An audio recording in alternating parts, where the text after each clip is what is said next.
Good morning to all of you. Hello everyone, welcome to concept decoder. आप सभी का आपके अपने चैनल कॉन्सेप्ट डिकोडर पे स्वागत है। तो हम पढ़ेंगे pre stress concrete. Pre stress concrete के अंदर हम पढ़ रहे हैं losses of pre stress. Pre stress concrete के अंदर एनालिसिस ऑफ प्री स्ट्रेस के बाद जो इंपॉर्टेंट चैप्टर बचता है that is your losses of pre stress. This is very important chapter. Okay, यहां से बहुत सारे क्वेश्चन आपके बनते हैं। इस चैप्टर को हम बहुत काफी डिटेल में पढ़ेंगे जिससे कि आपके आने वाले जो भी एग्जाम हैं, गेट वाले एग्जाम हो गए, ईएससी के एग्जाम हो गए, सारे एग्जामिनेशन के अंदर आपके क्वेश्चंस सॉल्विंग हो जाए प्रॉपर्ली, बिना छूटे। ओके, तो चलिए समझना शुरू करते हैं विदाउट लूजिंग एनी टाइम। आगे पीछे क्या रहा हम कहानी बताऊं तो without losing any time start करते हैं टॉपिक को। Losses of pre stress. देखिए यहाँ पे दो फोटो मैंने लगा के रखा है। ये फोटो लगाने का क्या मतलब है मेरा, ये बताना है कि जो लॉसेस ऑफ प्री स्ट्रेस है ये डिपेंड करता है मेथड ऑफ कंस्ट्रक्शन ऑफ, है ना, pre stress member. Pre stress induce करना मेंबर के अंदर, इसका मतलब क्या हुआ, देखिए इसको हम दो तरीके से अचीव करते थे, एक प्री टेंशनिंग के माध्यम से, दूसरा पोस्ट टेंशनिंग के माध्यम से। प्री स्ट्रेस इंड्यूस करने का जो बेसिक ऑब्जेक्टिव था, ये सब हमने पहला लेक्चर में ही समझाया था आपको, इंट्रोडक्शन वाले लेक्चर में, कि कोई एक कॉन्क्रीट मेंबर है, मान लो ये आरसीसी मेंबर है, तो आरसीसी मेंबर पे जैसे ही आपका एक्सटर्नल लोड आता है, यूडीएल आ गया, तो आरसीसी मेंबर का इस तरह से डिफ्लेक्शन होना शुरू हो जाएगा। समझना बात को, इस तरह से डिफ्लेक्शन होना शुरू हो गया। तो इस तरह से जब डिफ्लेक्शन होना शुरू हो जाएगा तो इसका कोई भी क्रॉस सेक्शन ले लो। कोई भी क्रॉस सेक्शन लेने का क्या मतलब है कि जैसे कि लेट्स सपोज यहां पर एक एक्स एक्स सेक्शन में ले लेता हूं, तो इस एक्स एक्स सेक्शन पे लेट्स सपोज कि रेक्टेंगुलर सेक्शन है, तो यहाँ पे ये न्यूट्रल एक्सिस से मान लो कि इस एक्सिस के अबाउट आपका क्रॉस सेक्शन ऐसे बेंड हो रहा है, रोटेट हो रहा है। तो न्यूट्रल एक्सिस के ऊपर कंप्रेशन, न्यूट्रल एक्सिस के नीचे टेंशन। तो concrete is very weak in tension, तो न्यूट्रल एक्सिस के नीचे का जो कंक्रीट है वो क्रैक हो जाता था, वो अनयूज्ड रहता था, है ना। इसलिए हम टेंशन जोन में स्टील प्रोवाइड करते हैं, तब वो जाके बनती है RCC, reinforced cement concrete structures. Clear है। तो प्री स्ट्रेस का जो बेसिक ऑब्जेक्टिव है वो यही है कि ड्यू टू एक्सटर्नल लोडिंग, जो ये न्यूट्रल एक्सिस के नीचे जो टेंशन आ रही है ना, इस चीज को हमको रिमूव करना है, इस चीज को कंपनसेट करना है। तो इसको हम कैसे कंपनसेट करेंगे, देखो ये जो स्ट्रेसेस इंड्यूस हो रहे हैं, टेंसाइल स्ट्रेसेस, ये सारे नॉर्मल स्ट्रेसेस है, मतलब ये क्रॉस सेक्शन है, क्रॉस सेक्शन के नॉर्मल में ये सारे स्ट्रेसेस इंड्यूस हो रहे हैं, है ना, ड्यू टू बेंडिंग। किस कारण से, ड्यू टू बेंडिंग, ये सारे स्ट्रेसेस इंड्यूस हो रहे हैं। तो हम प्री स्ट्रेस में क्या करते हैं, हम पहले से ही मेंबर में, मतलब बिफोर एप्लीकेशन ऑफ लोड, हम मेंबर में एक कंप्रेसिव नेचर का स्ट्रेस को इंड्यूस करवाते हैं। वो कंप्रेसिव नेचर का स्ट्रेस कुछ ऐसा इंड्यूस करवाते हैं कि जिस जोन में, जिस जोन में मेरा टेंशन हो वहां पर मेरा पहले से ही, मतलब जिस जोन में टेंशन आएगा ड्यू टू एक्सटर्नल लोडिंग, वहां पर पहले से ही ड्यू टू प्री स्ट्रेसिंग एक कंप्रेसिव स्ट्रेस इंड्यूस होके रहे। ताकि क्या होगा, जब आप एक्सटर्नल लोड मेंबर के ऊपर सुपर इंपोज करोगे, अप्लाई करोगे, है ना, लाइव लोड आएगा मेंबर के ऊपर, तब जो कि पहले से कंप्रेशन है वो भी नॉर्मल स्ट्रेसेस है ना, ओके, वो भी नॉर्मल स्ट्रेसेस है। अब जब आपका एक्सटर्नल लोडिंग अप्लाई होगा तो उसके कारण जो टेंशन आएगा वो भी नॉर्मल स्ट्रेस, तो प्लस माइनस खत्म, कंपनसेट हो जाएगा। समझ रहे हो, कंपनसेट हो गया मतलब क्या, और ऐसा करने का कोशिश करेंगे कि इतना कंपनसेशन हो जाए कि टेंसाइल स्ट्रेस की मैग्नीट्यूड बहुत कम हो जाए। अगर डेवलप होगी भी तो टेंसाइल स्ट्रेसेस की मैग्नीट्यूड बहुत कम हो जाए, और जो भी ग्रेड ऑफ कंक्रीट हम यूज करते हैं यहाँ पे, उसका जो परमिसिबल टेंसाइल स्ट्रेंथ है उससे काफी कम रहे। तो ऐसा अगर हो पाएगा तो कंक्रीट में आपका क्रैक डेवलपमेंट नहीं होगा, तो पूरे क्रॉस सेक्शन को आप मैक्सिमम यूटिलाइजेशन कर पाओगे। समझ में आया, बात बुझाया। तो this is your concept of pre stress. अब ये प्री स्ट्रेस इंड्यूस करवाने का हमारे पास दो डिफरेंट मेथड था, pre tensioning method and post tensioning method. Pre tensioning में क्या करते थे, जैसे कि यहाँ पे आपको डायग्राम दिख रहा है, ओके। प्री टेंशनिंग में हम क्या करते थे, हम सबसे पहले केबल को, एक मोल्ड होता था मेरे पास, ये डायग्राम देखो, ये ढांचा देखो, ठीक है, एक मोल्ड होता था मेरे पास जिसको, ओके, ये मोल्ड को हम प्री स्ट्रेसिंग बेड पे रख दिए, जैसे यहाँ पे लिखा हुआ है प्री स्ट्रेसिंग बेड, इस मोल्ड को प्री स्ट्रेसिंग बेड पे रख दिए। अब इसमें हमको केबल हम बांध के पहले से रख देंगे, एक तरफ हम केबल को फिक्स कर दिए, ये देखिए ये सारे सपोर्ट्स हैं, दिस आर योर सपोर्ट्स। इन सपोर्ट से हम केबल को फिक्स करके रख देंगे, बांध देंगे। जिस भी लेवल पे हमको केबल चाहिए मेंबर के अंदर, उस लेवल पे केबल को, और जो भी एक्सेंट्रिसिटी चाहिए मेरे को केबल का, ये सब समझ में आ रहा होगा क्योंकि हमने एनालिसिस वाला पार्ट को अच्छे से डिटेल में डिस्कस किया है। ठीक है, जो भी एक्सेंट्रिसिटी चाहिए उस लेवल पे हमने केबल को रखा। ओके, चाहे पैराबोलिक एक्सेंट्रिसिटी हो या फिर आपका स्ट्रेट, है ना, इस तरह का जो भी वेरिएशन है उस तरह से हम केबल को पहले से प्लेस कर देंगे। प्लेस करने के बाद हम क्या करेंगे, उसमें पहले से हम टेंशन अप्लाई करके रखेंगे। टेंशन अप्लाई करना मतलब जो भी हमको प्री स्ट्रेस इंड्यूस करवाना है उतना मैग्नीट्यूड का टेंशन हम पहले से इसमें अप्लाई कर देंगे। Let's suppose P magnitude of pull tension मैंने इसमें अप्लाई करके रखा। ये मैं बात कर रहा हूं प्री टेंशनिंग का। अब हम क्या करेंगे, इसी के अंदर कंक्रीट को डाल देंगे। कंक्रीट को डाल दिए, कंक्रीट अब सेट होगा। सेट होने में उसको क्या 3 से 4 सप्ताह मतलब मान लो 28 दिन, मोटा मोटी 28 डेज हम पढ़ते हैं। क्यूरिंग वगैरह करेंगे प्रॉपरली, 28 डेज हो जाएगा, कंक्रीट सेट हो गया। जैसे ही कंक्रीट सेट हो गया, अब टेंडन में हमने पहले से टेंशन अप्लाई करके रखे हैं, तो जैसे ही कंक्रीट सेट हो रहा है तो उस दौरान क्या हो रहा है, देखो कंक्रीट के बीच, कंक्रीट हार्ड हो रहा है, सब कुछ हो रहा है, कंक्रीट के बीच और टेंडन के बीच एक परफेक्ट बॉन्ड डेवलपमेंट होते चल रही है इन केस ऑफ प्री टेंशनिंग।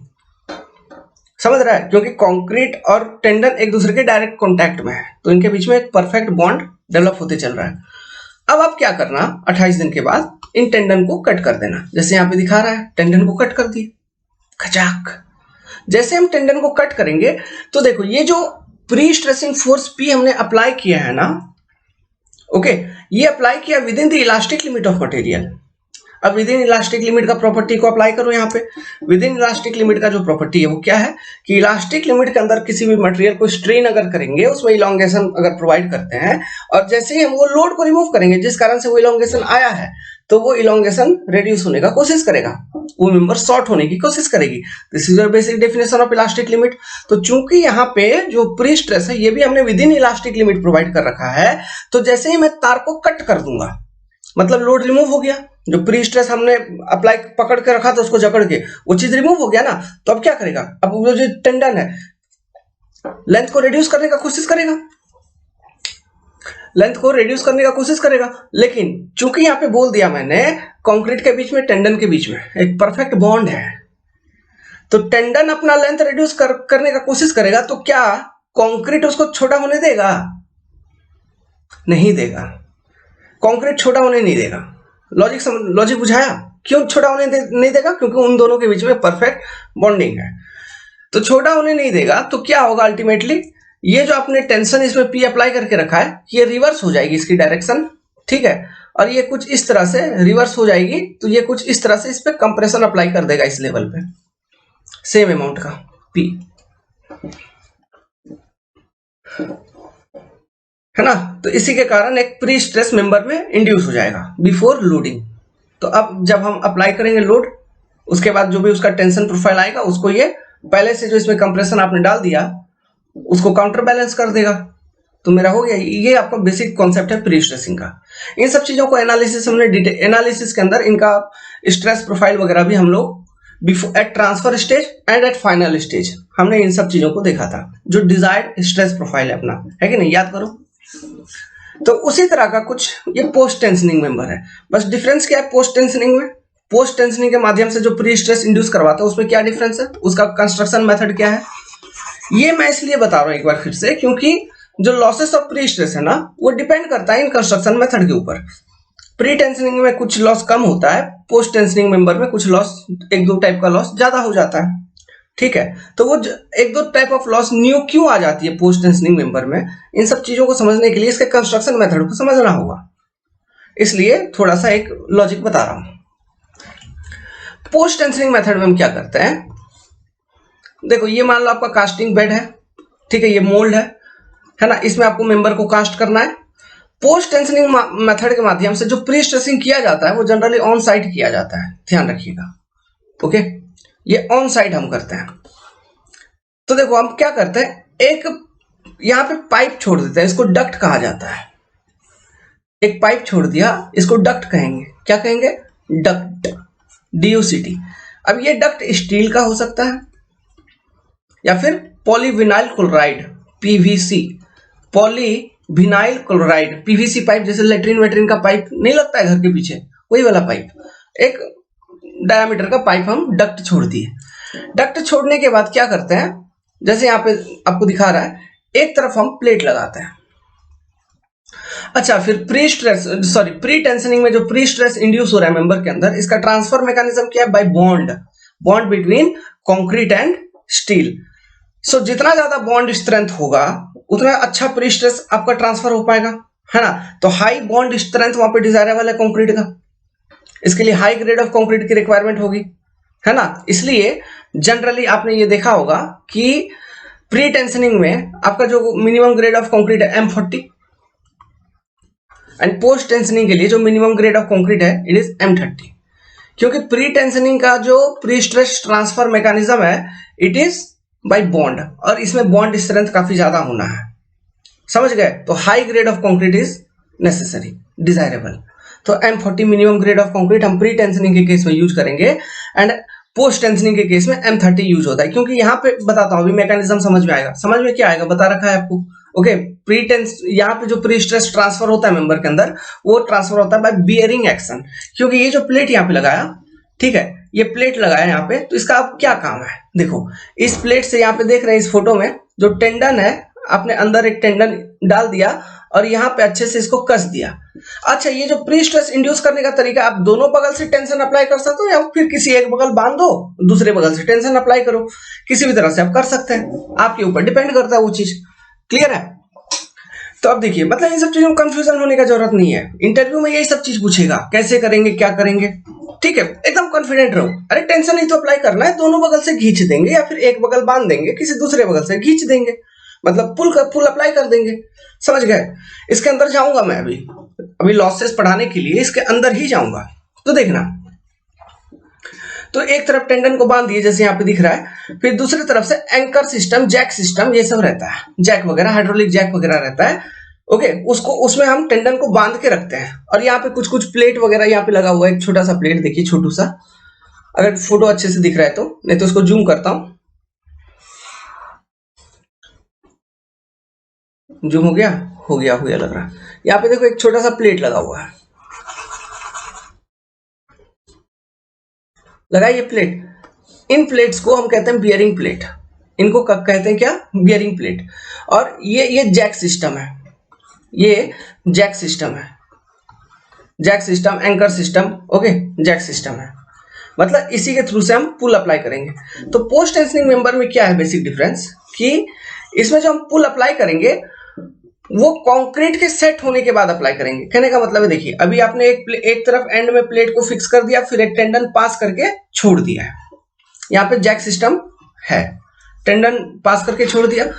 अब इसमें कंक्रीट भर दो, अब इसमें क्या करो, कंक्रीट को भर दो, जो भी डिजायर्ड ग्रेड ऑफ कंक्रीट है उसको भर दिया, मेंबर का कास्टिंग हो गया, मेंबर में स्ट्रेंथ डेवलपमेंट हो गया, कास्टिंग हो गया, मेंबर का स्ट्रेंथ डेवलपमेंट हो गया।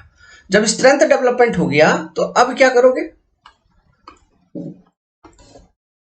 अब हम टेंडन को अभी कट नहीं करेंगे, अब क्योंकि हमने टेंडन में अभी हमको प्री स्ट्रेस अप्लाई करना है ना।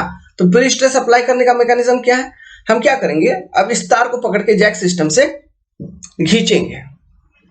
इस तार को जैसे ही खींचेंगे तो देखो यहाँ पे, ये फोटो को देखना, यहां से ज्यादा अच्छे से समझ में आएगा। ये सब कुछ इरेज कर रहा हूं, सिर्फ सुनते जाना, यही कंसेप्ट, ये कहानी है, कहानी, ओके। जब ये जैक को हम पुल करेंगे ऐसे, इस तार को हम खींचेंगे, टानेंगे एक साइड, जब हम पुल लगा रहे हैं तार के ऊपर, तो ये प्लेट जो है, कुछ ऐसा मैकेनिज्म है कि प्लेट को इधर दबा रहा है, समझ में आया। यहां पर भी एंकर सिस्टम कुछ ऐसा है कि जैसे हम यहाँ इधर इलोंगेशन कर रहे हैं, ये प्लेट इसको कंक्रीट को दबा रही है, मतलब हम जैसे इलोंगेशन प्रोवाइड कर रहे हैं, प्लेट जो है ना कंक्रीट मेंबर को दबा रही है, मतलब कंप्रेशन इंड्यूस हो रहा है। तो ये चीज हम कब करेंगे, जब डक्ट अप्लाई करके छोड़ दिए, है ना, डक्ट के अंदर तार को अच्छे से बांध के छोड़ दिए, कंक्रीट का कास्टिंग कर दिए, कास्टिंग होने के बाद कंक्रीट सेट हुआ, सेट होने के बाद फिर हम उसमें प्री स्ट्रेस अप्लाई कर रहे हैं, ये है पोस्ट टेंशनिंग। लेकिन प्री टेंशनिंग के केस में क्या कर रहे हैं, ओके, प्री टेंशनिंग के केस में क्या कर रहे हैं, कंक्रीट भरने से पहले ही मोल्ड में हम उसमें टेंडन में टेंशन अप्लाई करके रख रहे हैं, समझ में आया। That is the basic difference between pre tensioning and post tensioning. ये मेथड समझ में आया, मेथड ऑफ कंस्ट्रक्शन। अब देखो हमारे पास डिफरेंट टाइप ऑफ लॉसेस होते हैं, डिफरेंट टाइप ऑफ लॉस होते हैं, ठीक है, और वो सब चीज इनके ऊपर डिपेंड करेगा, इनके मेथड ऑफ कंस्ट्रक्शन के ऊपर। अभी थोड़ा देर में समझ में आएगा। लेकिन एक चीज मेरे को बताओ कि पोस्ट टेंशनिंग के केस में क्या टेंडन और कंक्रीट के बीच में डायरेक्ट कांटेक्ट है? नहीं है। क्यों? वो तो डक्ट के अंदर टेंडन है। ओके, तो हम जब टेंशनिंग कर दिए, टेंशनिंग करने के बाद क्या करते हैं, अच्छे से किसी तरह कस के बांध देते हैं, मतलब यहाँ पे एंकर प्लेट वगैरह से। ओके, हम अच्छे से उसमें बांध देते हैं टेंडन को, तो वो प्री स्ट्रेस बना हुआ रहता है। अब उसी दौरान जब हम जैसे एंकरिंग करोगे तो हो सकता है, देखो किसी, सोचो एक रस्सी को बांध रहे हो, है ना, एक खींच के रखा है, टान के रखा है, फिर रस्सी को बांध रहे हो, तो बांधते वक्त जो तनाव से तुमने टान के रखा है, खींच के रखा है, फिर जब बांधने का कोशिश करता है तो कुछ तनाव छूट जाता है ना, उसको एंकरेज स्लिप कहा जाता है। तो वो कुछ तनाव छूट गया, उसको एंकरेज स्लिप कहा जाता है, उसके कारण एक लॉस होता है प्री स्ट्रेस में। अभी लॉस क्या है ये जब समझोगे तभी ये सब चीज और समझ पाओगे, लेकिन अभी ये बता रहा हूं इसलिए ध्यान में रखना। एंकरेज में स्लिप हो जाएगा तो उसके कारण एक लॉस हो जाता है, ठीक है। फिर फ्रिक्शन के कारण इसमें लॉस होती है। चलो ये सब चीज बताएंगे। अब ये बताओ मेरे को, जो क्वेश्चन अभी सवाल उठाया था आपसे कि क्या यहाँ पे टेंडन के बीच में और जो आपका कंक्रीट है उसके बीच में डायरेक्ट रिलेशनशिप है, डायरेक्ट कांटेक्ट में है क्या? नहीं, नो, क्योंकि वो तो पाइप के अंदर है ना, वो डक्ट के अंदर है। आपका जो टेंडन है it is with in duct, समझ में आया? तो हम पोस्ट टेंशनिंग जैसे, मतलब पोस्ट टेंशनिंग मेथड को यूज करके जैसे प्री स्ट्रेस अप्लाई कर दिया, उसके बाद ये मान लो ये आपका डक्ट है, ये डक्ट का डायमीटर, फिर ये टेंडन है, फिर ये जो एक गैप बच रहा है यहाँ पे, इसको हम हाई वर्केबल मटेरियल से फिल कर देते हैं, जैसे कि मोर्टार से फिल कर दिया, हाई वर्केबल मोर्टार से फिल कर दिया इसको, समझ में आया? क्यों? ताकि वो अच्छे से थोड़ा पैक हो जाए, बस यही ऑब्जेक्टिव है, पैक हो जाए, फिर उसमें पानी ना घुसे, कुछ ना घुसे, मतलब कोलिजन ना हो, जंग ना लगे, इन सब चीजों के लिए। क्लियर है? तो प्री टेंशन और पोस्ट टेंशन क्या है इसका एक बार रिवीजन हो गया डिटेल में। अब हम समझते हैं ये लॉसेस क्यों होती है। ध्यान से सुनिएगा, देखिए, तो आप प्री टेंशन करें, पोस्ट टेंशन करें, तो उसमें आपको टेंडन का यूज करना है। अब इसी टेंडन में ही हम प्री टेंशन या फिर पोस्ट टेंशन अप्लाई करते हैं, है ना। मतलब इसी टेंडन में हम टेंशन अप्लाई करते हैं कि नहीं।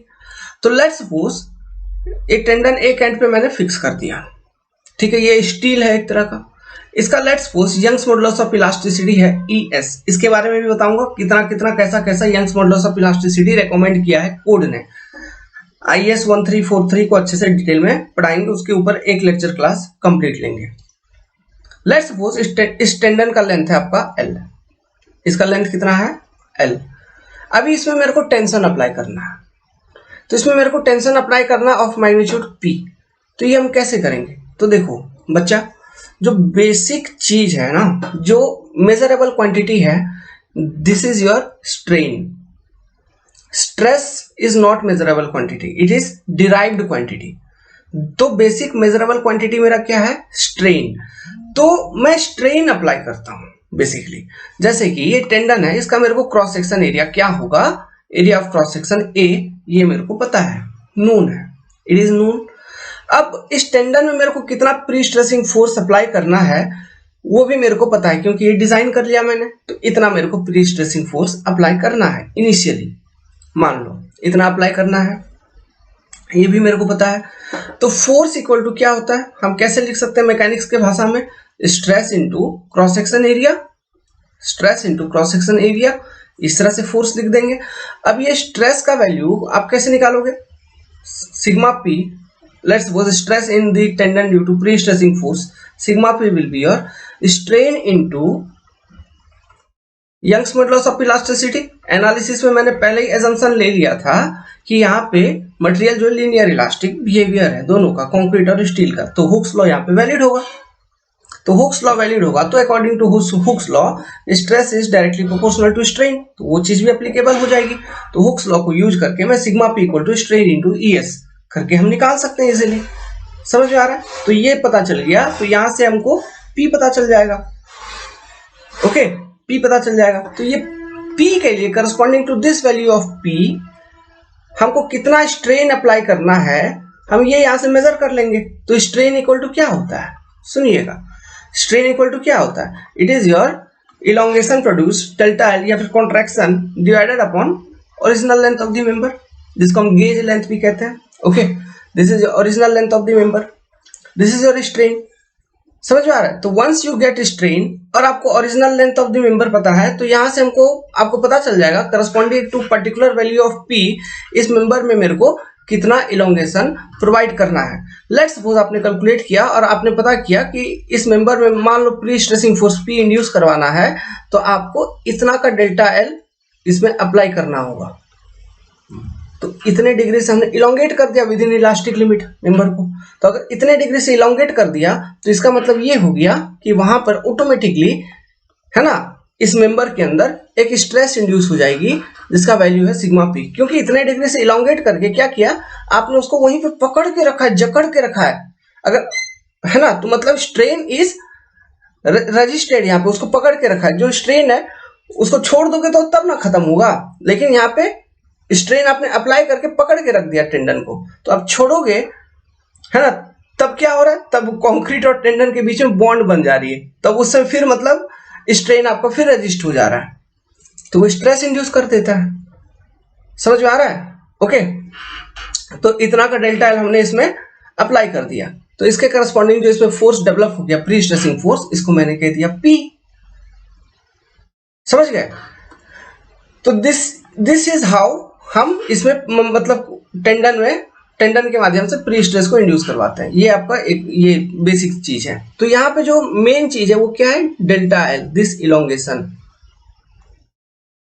इलोंगेशन।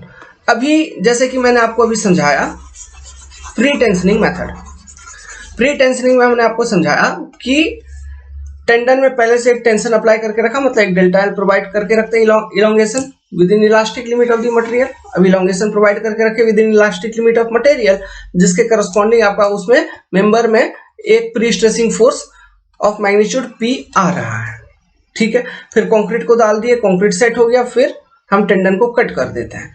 तो टेंडन को जैसे ही कट किए, तो चूंकि टेंडन अपना छोटा होने का कोशिश करेगा, तो छोटा होने का जैसे ही कोशिश करता है, तो देखो मेंबर के ऊपर ये क्या करेगा, एक compressive force instantaneously suddenly apply कर देगा।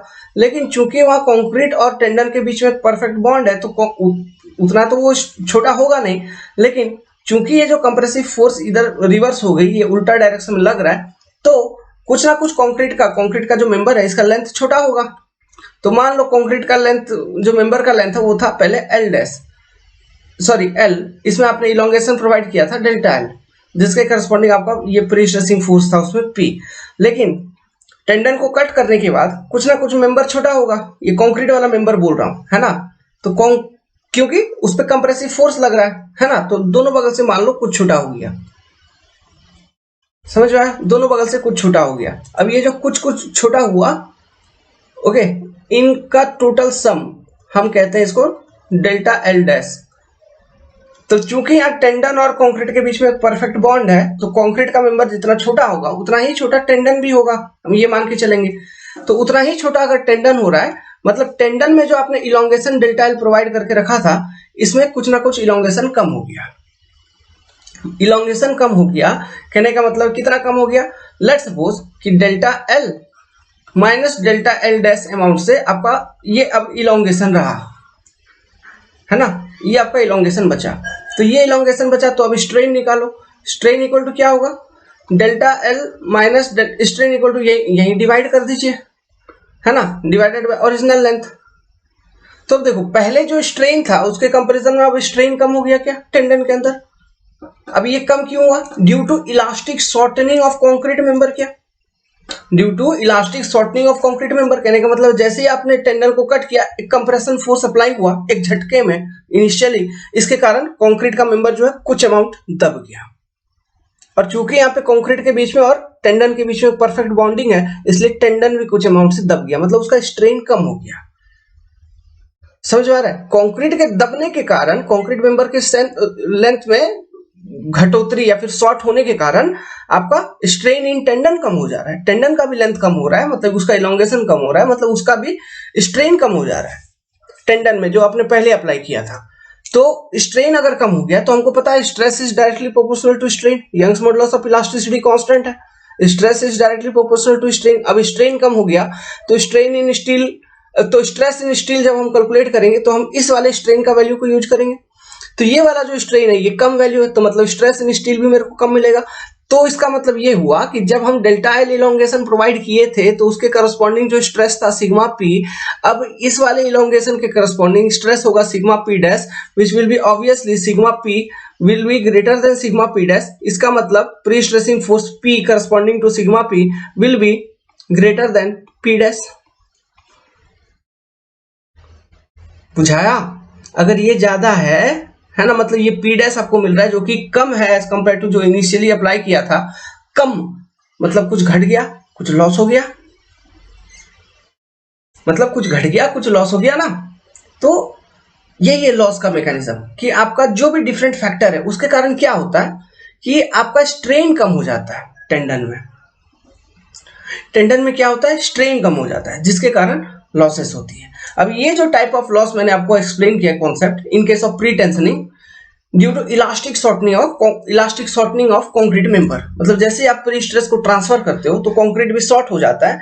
तो हम ये चूंकि परफेक्ट बॉन्ड एज्यूम करके रखें तो टेंडन भी शॉर्ट होगा तो उसका स्ट्रेन में रिडक्शन होगा, स्ट्रेस रिड्यूस हुआ, और बाकी सब चीज तो कांस्टेंट है, क्रॉस सेक्शन एरिया सेम है, Young's modulus of elasticity same है। तो स्ट्रेस के वैल्यू में अगर डिक्रीज हो गया तो टोटल प्री स्ट्रेसिंग फोर्स का मैग्नीट्यूड में भी डिक्रीज मतलब कमी देखने को मिलेगा।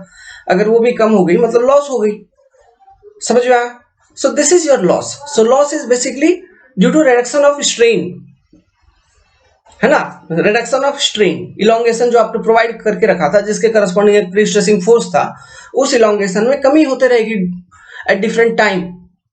ओके, डिफरेंट टाइम कहने का मतलब कुछ तुरंत हो जाएगा एट ट्रांसफर स्टेज या फिर कुछ शॉर्ट टाइम में, और कुछ लॉन्ग टाइम में होगा। जैसे कि एक बात करता हूं मैं श्रिंकेज का। श्रिंकेज आपने सुना है, श्रिंकेज ऑफ कंक्रीट। कंक्रीट को कास्ट कर दिया आपने, फिर एक लंबे समय में धीरे धीरे धीरे धीरे धीरे धीरे क्या होगा, उसमें ट्रांसफॉर्मेशन होगी कंक्रीट मेंबर में, इवोपरेशन वगैरह सब कुछ करते रहेगा, उसका वॉल्यूम जो है ना वो रिडक्शन होगी, सिकुड़ेगा, सिकुड़ना, श्रिंकेज मतलब सिकुड़ना, उसका वॉल्यूम रिडक्शन होगी। तो वॉल्यूम रिडक्शन होगी तो मान लो ये प्री स्ट्रेस का मेंबर है एक पर्टिकुलर लेंथ का, है ना, अब कास्टिंग कर दिया, सब कुछ कर दिया, प्री टेंशन सब कुछ ट्रांसफर कर दिया, ओके सॉरी प्री स्ट्रेस सब कुछ ट्रांसफर कर दिया, अब इसमें श्रिंकेज हो रहा है तो धीरे धीरे धीरे धीरे इसका लेंथ रिडक्शन होगा। वॉल्यूम रिडक्शन हो रही है तो लेंथ में भी कुछ ना कुछ रिडक्शन तो देखने को मिलेगा ना अलोंग लेंथ। ओके, तो जो रिडक्शन हुई उसके करस्पॉन्डिंग हम एक स्ट्रेन निकाल लेंगे। अब ये रिडक्शन तुरंत नहीं होगा, ये लॉन्ग टाइम में होगा, और ड्यू टू श्रिंकेज जितना कंक्रीट मेंबर का रिडक्शन होगा लेंथ में उतना ही टेंडन में होगा, क्योंकि यहाँ पे perfect bond between pre tensioning के केस में perfect bond between tendon and आपका कंक्रीट एज्यूम करके रखें, तो जितना कंक्रीट में हो गया उतना ही स्टील में हो गया।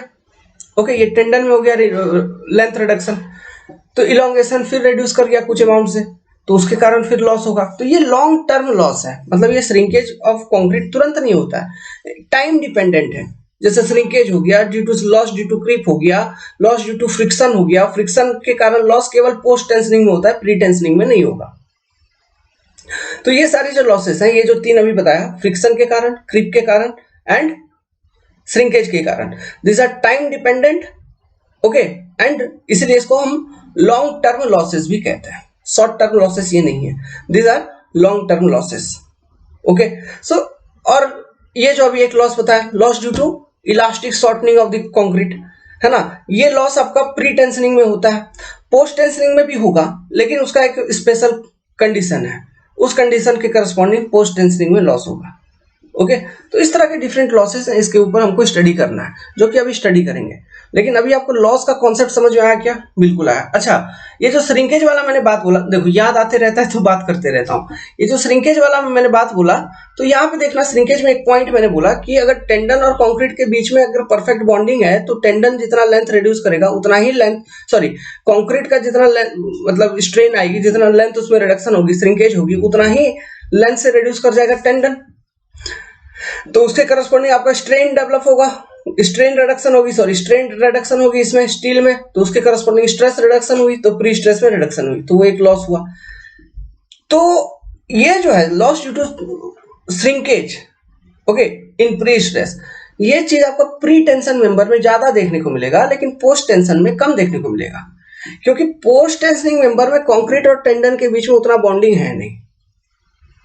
है ना। तो magnitude of loss due to shrinkage will be always less in case of post tensioning member as compare to pre tensioning member. समझ गए।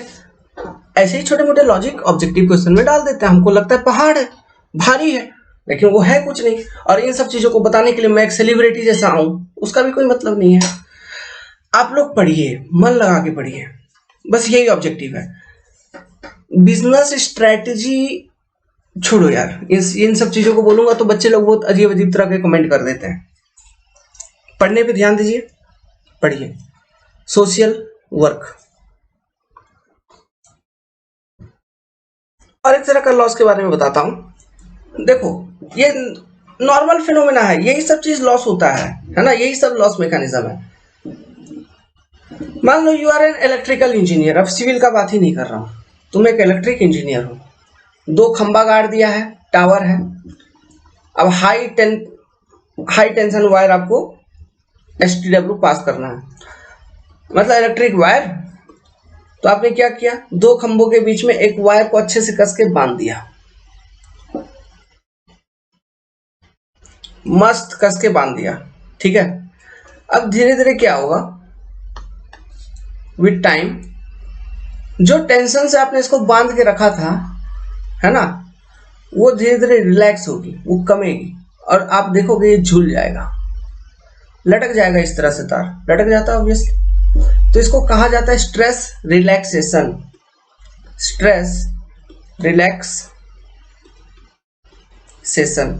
तो ये भी एक तरह का लॉस है, समझ में आया, जो कि होता है आपके मेंबर्स के अंदर। मतलब इन case of pre stressing also ये स्ट्रेस रिलैक्सेशन के कारण लॉस होती है, ठीक है। ये चीज आपने सर्वे में भी देखा होगा। ओके, तो वही कॉन्सेप्ट है, सेम कॉन्सेप्ट, ज्यादा कुछ नहीं है। सो अब चालू करते हैं मजेदार चीज, पूरा थ्योरी लिखना पढ़ना सब कुछ शुरू करते हैं। लॉस का आप बेसिक डेफिनेशन समझ गए, ठीक है। अब चालू करो। टाइप ऑफ लॉस, हेडिंग बनाइए कॉपी पे। टाइप ऑफ लॉस, पहला loss due to elastic shortening of concrete. Elastic shortening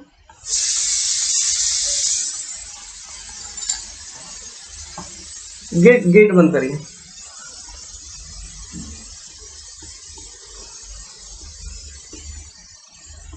अरे गेट बंद करो भाई, गजब डिस्टर्ब हो जाता है ना, दिमाग भ्रष्ट हो जाती है फिर। Loss due to elastic shortening of concrete. Second type of loss, loss due to creep of concrete. Loss due to creep of concrete.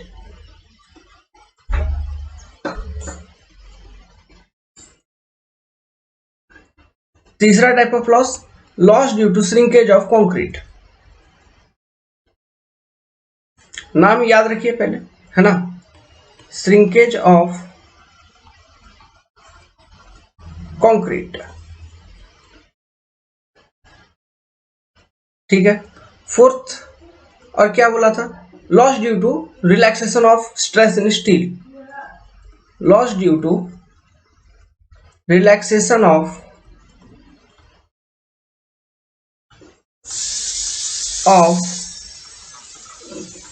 देखो सुबह सुबह का टाइम है, खाना पीना बन रहा है, relaxation of stress in steel. अब खाना पीना बन रहा है तो इसलिए कुकर का आवाज आ रहा है। अब क्या बोलूं, आज कहीं गए नहीं साइड पर, तो 4 हो गया ना, 4 हो गया, तो चौथा हो गया, 5वां क्या होगा, लॉस ड्यू टू एक चीज बोला था पोस्ट टेंशनिंग में, देखो जो हम बांध के रखते हैं, एंकर करके रखते हैं, तो वो थोड़ा सा उसमें स्लिप हो जाता है, तो loss due to anchor slip. Loss जो भी पॉसिबल है उसको बना देंगे लॉस में, है ना, जहां से भी स्ट्रेन में रिडक्शन हो सकती है। Loss due to anchor slip, slip of anchorage ऐसे लिखते हैं, स्लिप ऑफ एंकरेज। तो ये बताओ, एंकरेज में स्लिप होने के कारण जो लॉसेस होगा गाड़ी में तिनका, ये किस में होगा, प्री टेंशनिंग पोस्ट टेंशनिंग किस में, ऑब्वियसली पोस्ट टेंशनिंग में, क्योंकि एंकरिंग हम वहीं पे यूज कर रहे हैं, है कि नहीं। Fifth, sorry sixth. अच्छा दोस्तों, आप लोग बोलना मजा आ रहा है कि नहीं पढ़ने में, अच्छा लग रहा है तो कमेंट जरूर करिएगा, कुछ अच्छा लगता है जरूर कमेंट करके बताइए। भले आप वीडियो बाद में देख रहे हो, कभी भी देख रहे हैं, कभी भी किसी भी टाइम पे कुछ मिला, फायदा मिला तो कमेंट कर दीजिएगा, क्योंकि ये सब चीज यूट्यूब पे बना के डाल दिया, सालों साल अभी रहेगा ये। ओके, आप जब भी देख रहे हैं किसी भी टाइम पे, अगर अच्छा लगा तो कमेंट करके डाल दीजिएगा। ओके, हो सकता है आज हम ऐसे दिख रहे हो, लेकिन आप जब कमेंट करोगे हम बूढ़े हो गए होंगे, लेकिन डाल दीजिएगा, आगे आने वाले विद्यार्थियों के लिए फायदेमंद रहेगी अगर सिलेबस के अकॉर्डिंग ये सब चीज है तो loss due to slip of anchorage है ना, इसके कारण एक लॉस होगा। सिक्स्थ, किस कारण से लॉस हो सकता है, और ये क्या बताया था, loss due to friction, loss due to friction, ये सारा इंपॉर्टेंट लॉस है। हर एक से अपना अपना ऑब्जेक्टिव क्वेश्चन न्यूमेरिकल कॉन्सेप्ट है, हर एक लॉस को इंडिविजुअली डिटेल में पढ़ेंगे। लेकिन उसको पढ़ने से पहले फिर हम ये देख लेते हैं कि प्री टेंशनिंग में कितने तरह के लॉस होते हैं, पोस्ट टेंशनिंग में कितने तरह के लॉस होते हैं। तो प्री टेंशनिंग एक टेबल बना के रखा पहले से ही है ना, प्री टेंशनिंग इस तरह से टेबल बनाइए आप लोग। तो इसमें कितने तरह के लॉस होते हैं, loss due to elastic shortening होगा इसमें, loss due to elastic shortening, shortening of concrete. ठीक है, अब पोस्ट टेंशनिंग में इसी पहला पॉइंट पे एनालिसिस करते हैं। तो पोस्ट टेंशनिंग में क्या है, इलास्टिक शॉर्टनिंग ऑफ कंक्रीट के कारण लॉस तो होगा, लेकिन किसी स्पेशल केस में होगा। अब वो स्पेशल केस क्या है बताता हूं, इस सब समझ में आएगा, क्योंकि न्यूमेरिकल भी सॉल्व करेंगे ना तो सब कुछ समझ में आएगा। अभी समझाने में फिर 1 घंटा उसमें फालतू में लग जाएगा, अभी लिख लो। Okay, no loss due to simultaneous tensioning of tendon, इसको न्यूमेरिकल के साथ हम समझेंगे। नो लॉस, या फिर जब मैं इलास्टिक शॉर्टनिंग वाला लॉस समझाऊंगा तो उसमें प्री टेंशनिंग में, पोस्ट टेंशनिंग में डिटेल में समझाऊंगा, कैलकुलेशन कैसे करना है सब कुछ बताएंगे ना, तो वहां पर इन सब चीजों को फिर से समझाएंगे एक बार। No loss due to simultaneous tensioning of tendon, simultaneous tensioning of tendon. मजेदार मजे टाइप से नोट्स बनाइए, मेरा हैंडराइटिंग ऐसा हो सकता है लेकिन कोई जरूरी नहीं है कि आपका हैंडराइटिंग मेरे जैसा हो। Of tendon, okay, but losses occur due to successive tensioning of tendon. मतलब पहले एक, मान लो ये एक टेंडन है, दूसरा ये टेंडन है, तीसरा ये टेंडन है। साइमल्टेनियस टेंशनिंग कहने का मतलब है तीनों में एक ही साथ सेम अमाउंट ऑफ टेंशन आपने अप्लाई कर दिया, टी टी टी टी, समझ में आया, एक ही साथ हम टेंशनिंग अप्लाई करके तीनों को पुल कर रहे हैं, सेम टाइम सेम, उसको कहते हैं साइमल्टेनियस टेंशनिंग। तो अगर हम ऐसा करेंगे तो किसी भी तरह का लॉस नहीं होगा प्री स्ट्रेस में, इन case of post tensioning member. लेकिन है ना, अगर आप सक्सेसिव टेंशनिंग कर रहे हो, सक्सेसिव टेंशनिंग कहने का क्या मतलब है, पहले आपने इसको टेंशन अप्लाई कर दिया पहला वाला टेंडन में, फिर उसको टेंशनिंग करने के बाद फिर दूसरे वाले टेंडन को हम टेंशनिंग करेंगे, फिर उसको अप्लाई टेंशनिंग करने के बाद फिर तीसरे वाले टेंडन को टेंशनिंग करेंगे, तो ये हो गया सक्सेसिव टेंशनिंग। तो साइमल्टेनियस टेंशनिंग अगर करेंगे तो लॉस नहीं होगा, सक्सेसिव टेंशनिंग अगर करेंगे तो लॉस होगा। ये लॉजिक अभी अगर नहीं पकड़ पा रहे हो क्योंकि अभी बताया ही नहीं है, ओके, तुरंत समझ में आएगा। But losses occur due to successive tensioning of tendon, लिख लो, सक्सेसिव टेंशनिंग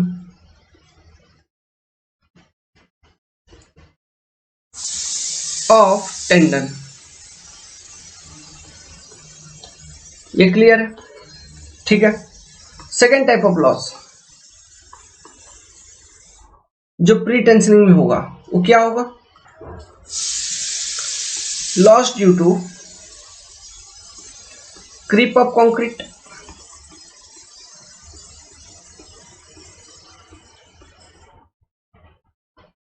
तीसरा loss due to shrinkage of concrete,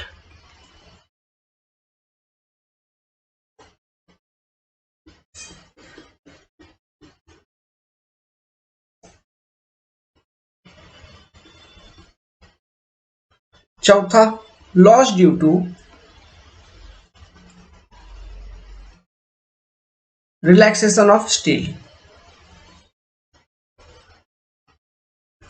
या फिर रिलैक्सेशन ऑफ टेंडन।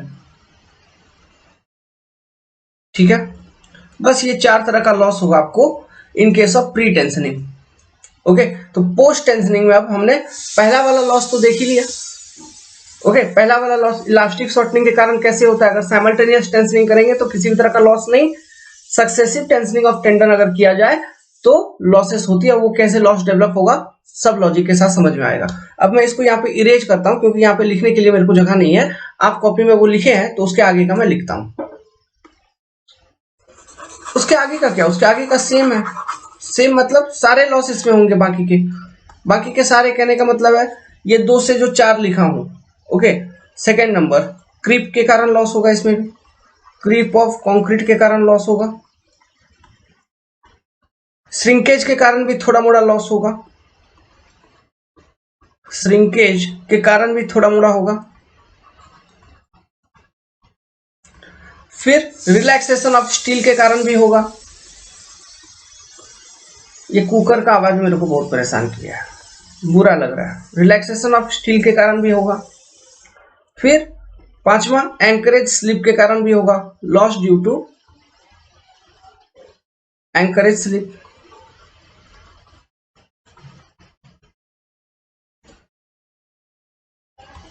छठा loss due to friction.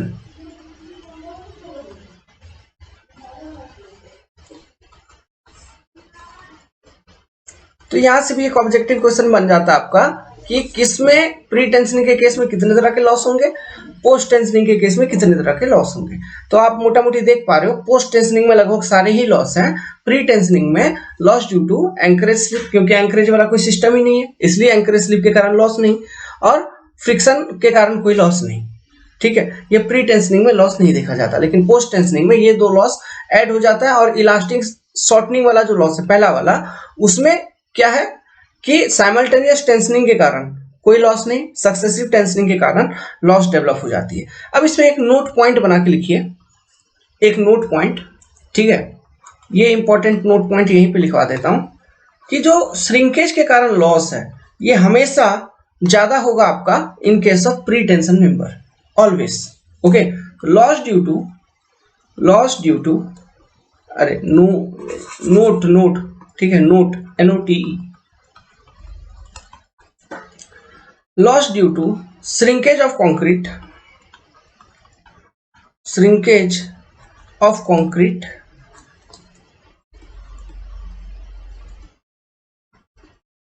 Is always greater. Video को लाइक करिए दोस्त। Always greater in case of pre-tension member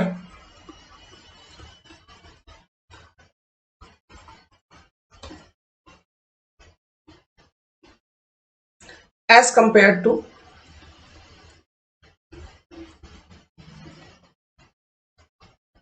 post-tension member। post-tension member।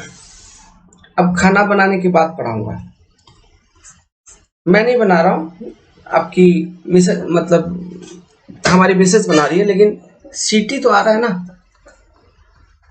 अब चलिए, अब मैंने एक कॉन्सेप्ट बताया था, कुछ है आपके लॉन्ग टर्म लॉसेस, कुछ है आपके शॉर्ट टर्म लॉसेस।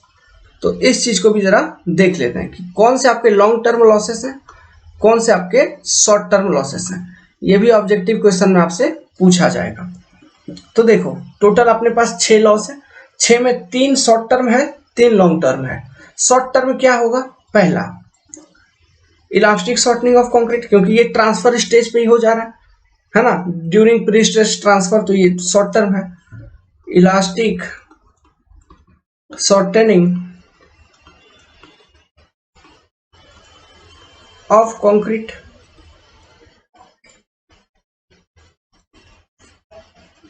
फिर और कौन सा लॉस है short term, transfer stage post tension member में एंकर स्लिप, वो भी तुरंत हो जाएगा ना उसी समय, तो वो एक शॉर्ट टर्म है। Slip, loss due to slip of anchor, loss due to slip of encourage,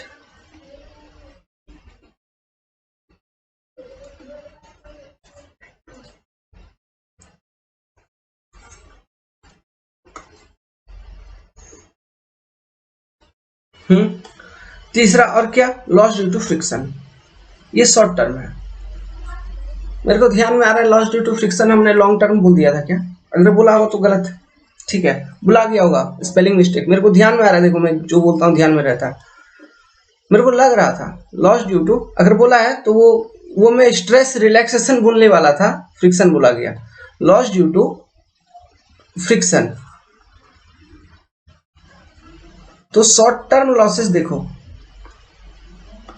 post tensioning में ज्यादा है, loss due to slip of anchorage ये पोस्ट टेंशन में लॉस होगा, लॉस ड्यू टू फ्रिक्शन भी पोस्ट टेंशन में होगा, तो उसमें ज्यादा, और इलास्टिक शॉर्टनिंग के कारण भी हो सकता है सक्सेसिव टेंशनिंग के केस में। सो इंस्टेंटेनियस लॉस या फिर short term loss post tensioning में ज्यादा है।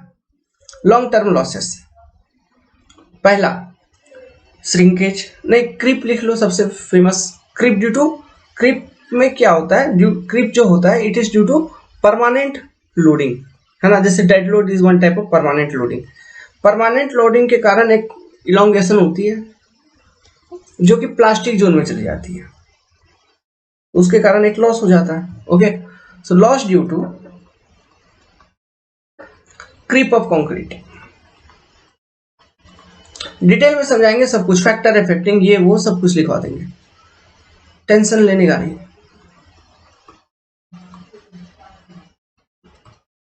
As concept decoder is here, no matter to fear. Second, क्या होगा, shrinkage of concrete, loss due to shrinkage of concrete हो जाएगा।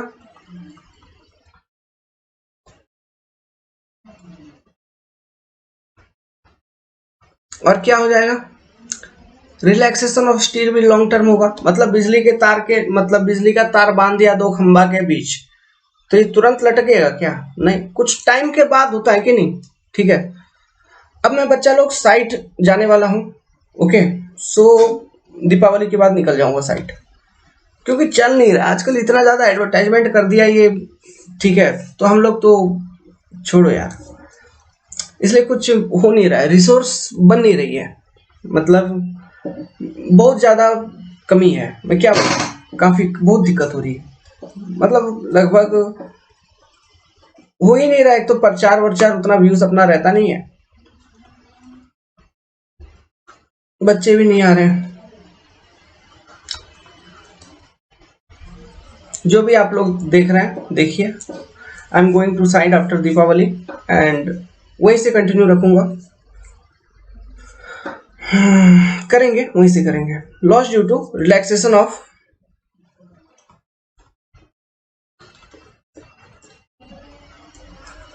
मेरे में माइंड को हैक करने की एबिलिटी नहीं है, क्योंकि पैसा नहीं है, एडवर्टाइजमेंट कर नहीं सकते, पढ़ा देंगे, उसमें क्या करूं वो पढ़ा देंगे, ठीक है, कुछ भी बोलो पढ़ा देंगे। सो मैं सोचा था साइट छोड़ के आता हूं, पढ़ाता हूं फिर से एक बार दोबारा, ठीक है, ये सब्जेक्ट कंप्लीट करेंगे, मैथमेटिक्स को चालू कर दूंगा वहां पे, फिर रेलवे हाईवे ये सब चीजों को साइट पे जाके कंटिन्यू रखेंगे, ठीक है। रेलवे का कुछ कुछ बताते रहूंगा, अभी लिंकिंग का काम, लिंकिंग करवाना है, ओके, तो लिंकिंग करवाना है तो पॉइंट स्विच क्रॉसिंग वगैरह, क्रॉस ओवर बॉडी समझा देंगे इन सब चीजों को, ओके। तो ये हो गया आपका short term and long term loss. इसी के साथ मैं इस वीडियो को एंड करता हूं यहाँ पर, क्योंकि टाइमिंग हो गया 50 मिनट, मेमोरी ज्यादा हो जाएगी वीडियो की फालतू की। अगले वीडियो में हम शुरू करेंगे इन ये जो लॉसेस आपको बताया है इसका एक एक पॉइंट, पहला इलास्टिक शॉर्टनिंग से शुरू करेंगे, फिर प्री टेंशन पोस्ट टेंशन में कैसे कैलकुलेट करें, एक न्यूमेरिकल, समझ गया, हर एक लॉस को वन बाय वन पढ़ लेंगे, उसके बाद डिजाइन पे चले जाएंगे, ज्यादा टाइम नहीं लगेगा, 2-3 घंटे में खत्म हो जाएगा ये लॉसेस वाला, okay. So good luck, have a nice day. Video पसंद आई तो लाइक मार दीजिए, चैनल को सब्सक्राइब कर दीजिए, छोटा सा कोर्स भी अपना एनरोल कर लीजिए। Enrolment fees Deepavali offer, great Deepavali offer 2999।